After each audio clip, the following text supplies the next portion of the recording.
موسیٰ علیہ السلام فرعون کے محل میں بھرپور جوانی کو پہنچ گئے، واستوا، اور تمام اعضاء درست اور سیدھے ہو گئے. بچہ ہوتا ہے نا، اس میں کبھی ادھر چال ادھر گر رہا ہے، کبھی ادھر گر رہا ہے، بات کرتا ہے، لڑکھڑا رہا ہے، بات میں جان نہیں. جب جوانی کی دہلیز پہ پہنچتا ہے اس میں جمال پیدا ہو جاتا ہے، ہر لحاظ سے متناسب. تو قرآن کہہ رہا ہے جب بھرپور جوانی کو موسیٰ علیہ السلام پہنچے، آتیناہ حکما وعلما، ہم نے آپ کو علم اور حکمت سے نوازا، ابھی نبوت نہیں ملی. وَكَذَلِكَ نَجْزِي الْمُحْسِنِينَ وَدَخَلَ الْمَدِينَةَ عَلَى حِينِ غَفْلَةٍ مِّنْ أَهْلِهَا. اب آپ مصر شہر میں نکلے، دوپہر کو سب سو رہے تھے تو حضرت سب قیلولہ کیا کرتے تھے. ہمیشہ سے انسانوں میں رواج رہا ہے، جب سے انگریزوں کی حکومت آئی ہے نا دنیا میں، قیلولہ مارکیٹ سے کیا کر دیا انہوں نے، شارٹ کر دیا. چائے پہ لگا دیا، سگریٹ پہ لگا دیا، پان گٹکے تمباکو پہ لگا دیا. اللہ تعالیٰ انگریزوں کو ہدایت کاملہ عاجلہ عطا فرمائے. ٹھیک ہے، تو اس سے پہلے مسلمانوں میں یہ چیزیں نہیں تھیں، دوپہر کو سوتے تھے، رات کو جلدی سوتے تھے. اب وہ خود آ رہے ہیں، تمیز کے بن رہے ہیں، ہمیں غلط چیزوں پہ لگا دیا. خیر، تو موسیٰ علیہ السلام دوپہر کے وقت میں نکلے جب لوگ آرام کر رہے تھے، مارکیٹیں بند تھیں، پبلک موجود نہیں تھی. دو بندے دیکھے، فوجد فیہا رجلین یقتتلان، دو بندوں میں پھڈا ہو رہا ہے. ھذا من شیعتہ، ایک حضرت موسیٰ کی قوم کا بنی اسرائیلی اور دوسرا فرعون کی قوم کا قبطی. تو قبطی لوگ اکثر ظلم کرتے تھے بنی اسرائیلیوں پر نا، کمزور سمجھ کے تنگ کرتے تھے. حضرت موسیٰ سمجھ گئے کہ یہ قبطی ہے جو بنی اسرائیلی کو تنگ کر رہا ہے. تو فاستغاثہ الذی من شیعتہ، جو موسیٰ کی قوم کا آدمی تھا اس نے مدد کے لیے بلایا کہ حضرت آپ مدد کریں، یہ مجھے تنگ کر رہا ہے. موسیٰ علیہ السلام قریب گئے اور جو فرعونی تھا فوکزہ، اسے ایک مکہ مارا لڑائی چھڑوانے کے لیے. میں اکثر یہاں پر یہ بتاتا ہوں کہ جب دو آدمی لڑ رہے ہوں، نہیں چھوڑ رہے ہوں نا لڑائی تمیز سے، دونوں کو آپ بھی مارنا شروع کر دو. حقیقت ہے، پھر چھوڑیں گے. ایک مکہ اس کے لگاؤ اور ایک مکہ اس کے لگاؤ. تو ایسے کنی کترا کے نکل نہ جایا کرو. لڑائی ہو رہی ہوتی ہے اور لوگ کہتے ہیں ان کا آپس کا مسئلہ ہے. بھائی منہ ٹوٹ جائے گا، ٹانگ وانگ ٹوٹ جائے گی. ابھی ہم نے کچھ دن پہلے دیکھا ایک بائک سے ٹکرائی ہے، دونوں لڑ رہے تھے، اس نے اٹھا کے زمین پہ مارا ہے اس کو. میں کہیں واکنگ کے لیے جا رہا تھا، ہم لوگ گئے، ہم نے بعض لوگوں نے کہا چھوڑو، میں نے کہا نہیں چھوڑو یار، یہ مار دے گا اس کو، تو لڑ رہے ہیں، کوئی چھڑوانے والا ہونا چاہیے. خیر اللہ کا شکر ہے چھوڑ دیا انہوں نے ایک دوسرے کو. ایک آدمی حاوی آ گیا تو سڑک پہ گھسیٹ رہا ہے، مارے چلے جا رہا ہے. خیر تو موسیٰ علیہ السلام نے مکہ رکھ کے لگایا کس کے، قبطی کے، لڑائی چھڑوانے کی نیت سے. فقضى علیہ، اور اس کا انا للہ ہو، کیونکہ جوان تھے، طاقتور تھے، پیغمبر کمزور نہیں ہوتے. تو ایک ہی مکے سے اس کا کام تمام ہو گیا. اب تھا بھی فرعونی، یہ بڑا مسئلہ تھا، لیکن کسی کو پتہ نہیں چلا، کیونکہ قرآن کہہ رہا ہے غفلت کا وقت تھا اور سب آرام کر رہے تھے، کسی کو نہیں پتہ چلا. یہ بنی اسرائیلی تھا، اپنی قوم کا آدمی تھا، اس سے خطرہ تھا نہیں کہ یہ راز فاش کر دے گا جا کے.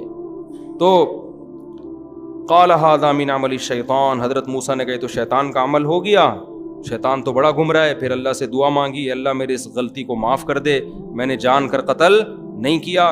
فغفر لہ، اللہ نے معاف کر دیا.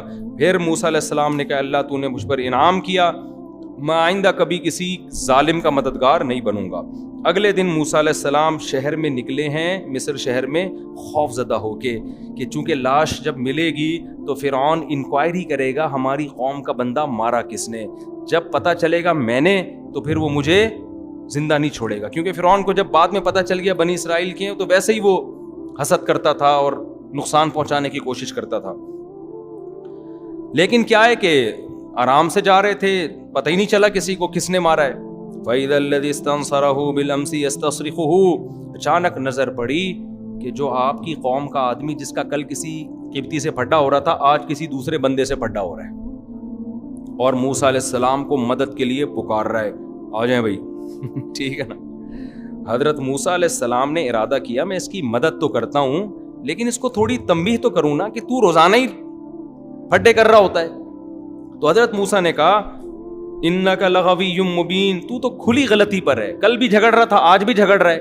جب اس کو ڈانٹا ہے پھر قرآن کہہ رہا ہے اب موسیٰ مدد کے لیے اسی کی مدد کے لیے گئے ہیں، کیونکہ قبطی طاقتور تھا، ایسے موقع پہ کمزور کی مدد کی جاتی ہے نا.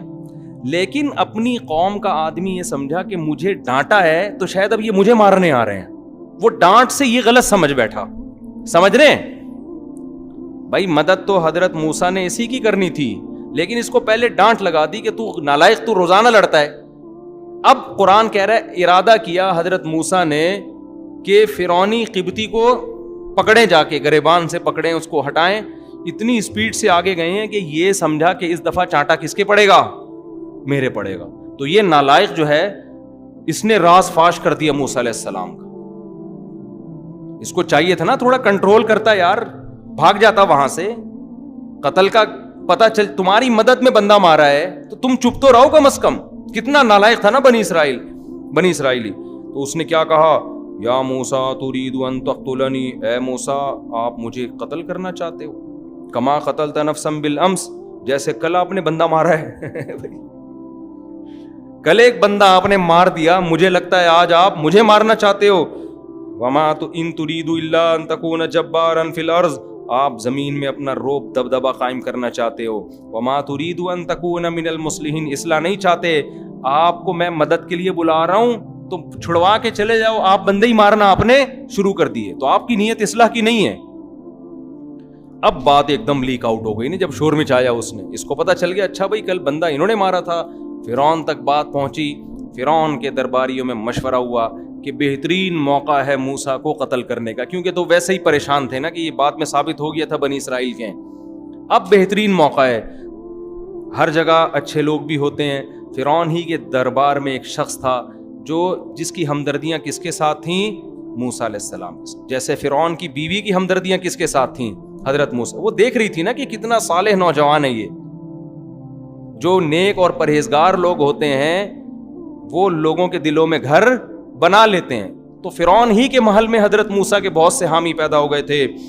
تو اس نے آ کے مخبری کی موسیٰ علیہ السلام سے، فرمایا ان الملأ یأتمرون بک، اے موسیٰ بڑے دربار میں تیرے بارے میں مشورے ہو رہے ہیں کہ تجھے قتل کر دیں. فاخرج، مصر سے تو نکل جا، انی لک من الناصحین، میں تیرا خیر خواہ ہوں، آپ نکل جاؤ ورنہ یہ آپ کو زندہ نہیں چھوڑیں گے. موسیٰ علیہ السلام نے یہ نہیں کہا موت زندگی کس کے ہاتھ میں ہے. جو ہمارے دیندار لوگ نا اکثر فضول قسم کی بے موقع تقدیر کا حوالہ دینا شروع کر دیتے. زندگی موت کس کے ہاتھ میں ہے؟ اللہ کے ہاتھ. کس کے ہاتھ میں ہے؟ اللہ. میں کہیں نہیں جاؤں گا، میں کسی سے ڈرتا مرتا بول لو نا نہیں ہوں، میں کوئی ڈرتا مرتا تھوڑی ہوں. جو رات قبر میں لکھی ہے وہ قبر میں. یہ باتیں بالکل ٹھیک ہیں، جو رات قبر میں لکھی ہے وہ آئے گی، لیکن آپ کو کیا پتا کون سی رات لکھی ہوئی ہے؟ ٹھیک ہے نا، آپ کو تھوڑی پتا ہے. آپ تو بچنے کی کوشش کرو. حضرت موسیٰ کو اندازہ ہو گیا بھائی یہ مجھے قتل کر دیں گے. تو جان بچانا بھی فرض ہے، جان بچانے کی تدبیریں اختیار کرنا بھی فرض ہے. قرآن کہتا ہے فخرج منہا. اب حضرت موسیٰ نے تو مصر کے علاوہ دنیا دیکھی نہیں تھی، کہاں جائیں بھائی؟ تو مدین جانے کا ارادہ کیا، کیونکہ سنا تھا کہ مدین کی حکومت اچھی ہے، بادشاہ اچھا ہے. تو ارادہ آپ نے کیا کیا؟ مصر سے کہاں چلا جاؤں؟ مدین. اب پیدل نکل گئے. فخرج منہا خائفا یترقب، خوف کی حالت میں اور لوگوں سے چھپتے چھپتے مصر سے نکل گئے، اس خوف سے کہ کوئی مجھے دیکھ نہ لے.